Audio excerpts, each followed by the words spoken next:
This may come as a shock to most crypto game developers, but we, the players, want an MMORPG where we can earn real money, make the economy sustainable, make the game actually good, and we're in. Is that so much to ask for? I guess it is. I guess it's quite a lot to ask for. But here's 6 crypto-based MMORPGs that will have some sort of play-to-earn elements that you can look forward to. These 6 games are next level. These are not 2D, top-down, pixelated MMOs. These are actual 3D AAA MMORPGs, and I will let the gameplay speak for itself. We have amazing combat, we got rich worlds, we got multiplayer capabilities to play with your friends, obviously with this being an MMORPG. One of the games on today's list uses an AI boss, and this is going to be the first ever AI boss battle in any MMORPG, not just in crypto-based MMORPGs. So his attacks will vary, they will not be the same every time as choreographed like other MMORPGs. Web 2 would do it. We have some absolute powerhouses graphically. Does this look like a crypto game? Is this what you wanted? I think this is what you wanted. Now, if our PCs are not able to run these games, then well, we're out of luck. But point of the matter is that these games are not just amazing looking MMORPGs with new technology, but they're also crypto based, where you can own your own assets, where you can play and earn. With that being said, hit the like button on your way in. A lot of people forget to hit the like button. It takes you half a second. It means a lot for the YouTube algorithm to keep pushing my videos out to new audiences, so please do that and let's get this show on the road. Starting with a little game called Avalon. This is the first one I showed you in the intro. This is a multi-genre MMORPG universe which is powered by AI and of course backed by the blockchain. So this is going to be a crypto game, and it's totally a hidden gem at the moment because it is using next generation technology. It is using Unreal Engine 5. It is as well AI driven, just like another game we'll mention in today's list later on. And it will launch on base for low fees and scalability, with their NFT collection not even out yet.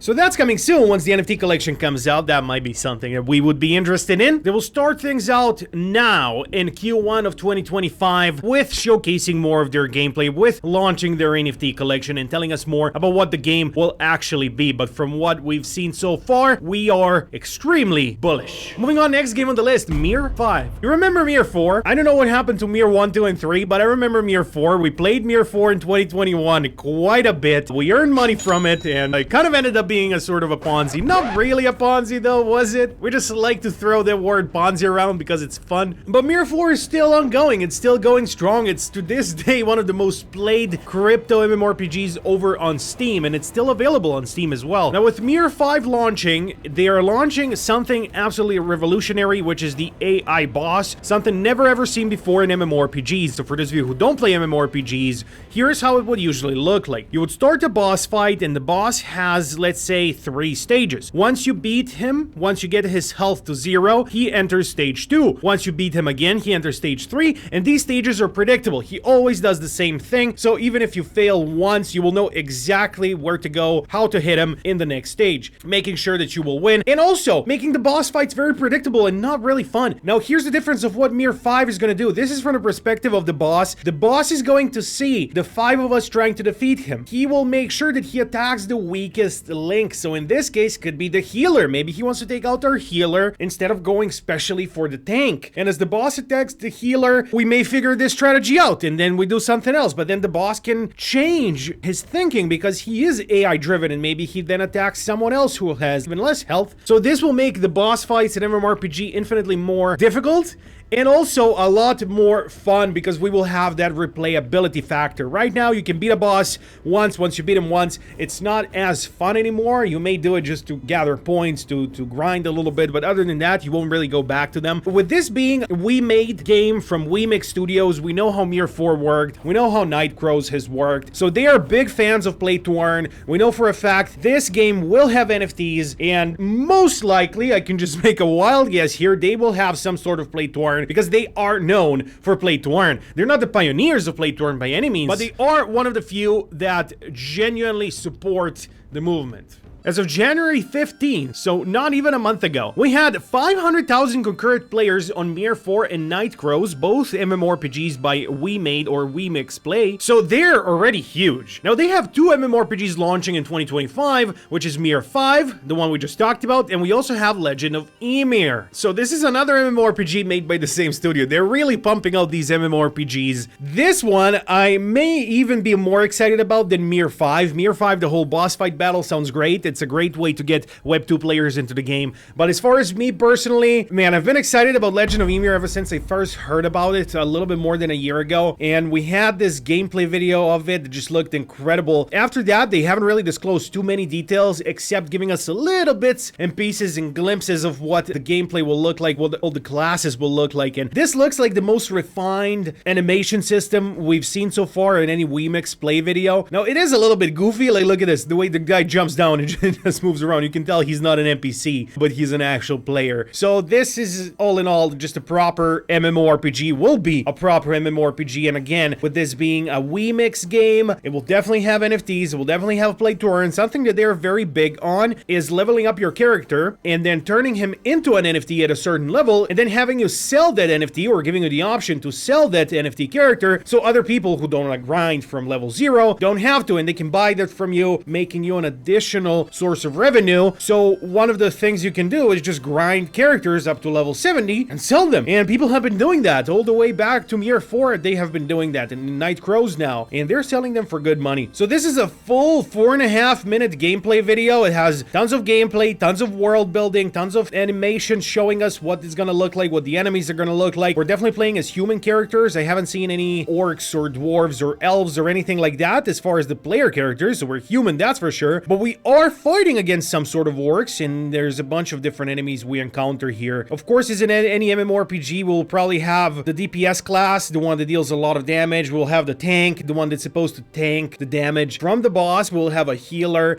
and usually that's how it works. You have two DPSs, one tank and one healer. But the way that this part of the gameplay looks like, there's a big squad of people, so wondering if this is one squad or if people just decided to get together and just, I don't know, grind something, a part of the game together. Maybe it's PvP. Oh yeah, it's PvP. Okay, never mind. Yeah, huge PvP battles. I absolutely love PvP. I adore PvP and MMORPGs. So very excited for this game. 100% very excited. Next game on the list. All the footage we will see in this gameplay ahead is in-game footage, including this aerial shot of this medieval sort of town. This is Edge of Chaos, and it is a medieval combat MMO.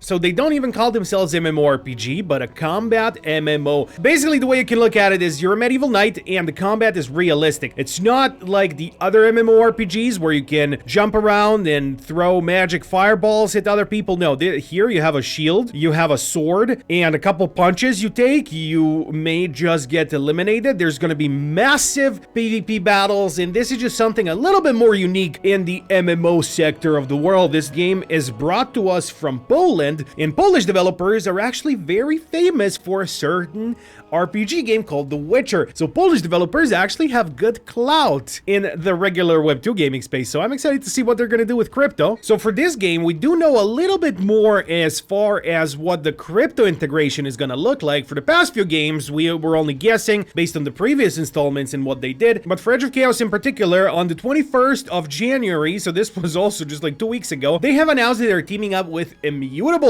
So yes, with Immutable X, I don't know why they didn't go with Ronin or even AVAX. No one's a huge fan of Immutable, really. Immutable is not the best network to be on, albeit they have low fees. If you want to trade NFTs with Immutable, they have low fees, but other than the low fees, they don't offer much. The Immutable Passport is just a nightmarish experience for me personally. Anyway, let's not bash on Immutable. They bring good games to crypto. Hopefully, they will change some of the things we don't like about them. It's mostly just the user interface experience. It's not more than that we don't like about Immutable. The actual blockchain works phenomenally good. So the fact that they're teaming up with Immutable, what does that mean? It means that most likely they won't have an actual play-to-earn system, and that they will, for a fact, 100% have an NFT trading system. So how that's gonna look like, whether we're gonna trade weapons and swords, or if we will trade characters as far as NFTs, or if there's gonna be maybe mounts such as horses as NFTs, it's gonna be one of those or all of those and more. I personally don't really think that we will get play to earn on Immutable. That would be unheard of. Immutable does play to airdrop, but earn, I don't think they're too big on it, really. Maybe that's why we are not the biggest fans of Immutable and why we like Ronin, because Ronin embraces play to earn. And in my opinion, chains and games that embrace play to earn will have more longevity than the ones that don't, because we support play to earn. Next two games on the list are games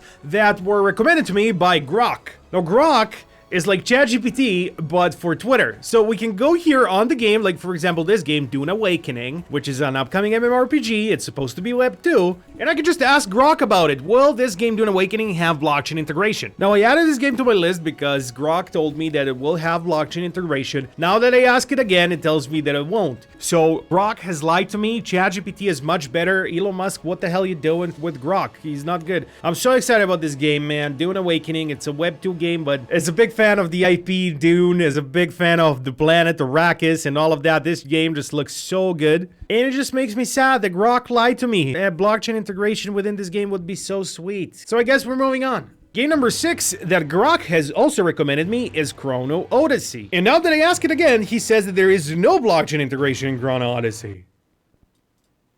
Although there were initial plans to have NFTs, they have decided to move away from crypto and NFTs within the game itself. The only remaining related blockchain is the optional external marketplace. Another game that I was excited to showcase in the video that Grok has lied to me about. So this is another super cool MMORPG. Unfortunately, it will be Web 2. Grok doesn't know anything, but I do. So there's two more games that we can feature on this list that would make sense, that are MMOs, maybe not RPGs in that sense of the word, but they are MMOs nonetheless. First one, so these will be just like honorable mentions. So I will mention this one, which is called Decimated. So Decimated is a survival PvP/PvE game. Yes, it is survival, so you will have to eat, you will have to drink, you will have to moderate your body, what it looks like, your body temperature, and just to try to survive inside of this world. Be protected from the elements, be protected from hunger and thirst, and then also be on the lookout for players, because players you find in this huge open world are going to be either aggressive towards you or nice towards you, which you don't know, but there is a proximity voice chat, so as you're coming close to someone, you just talk into your microphone and they will hear you inside of the game, knowing that you are close by. Super cool game that I would definitely recommend checking out. They're running also a leaderboard sort of airdrop system, which is already available. I think it's around $10,000 per month that they're giving away here, and this, obviously this game is not fully out. It's still in the early alpha/beta version of the game, but it is already out for you to try, and they already have given some sort of earning incentives. Now last but not least, another game that qualifies in the MMO, but this time RPG, so not just MMO sector of the crypto games, which is Tor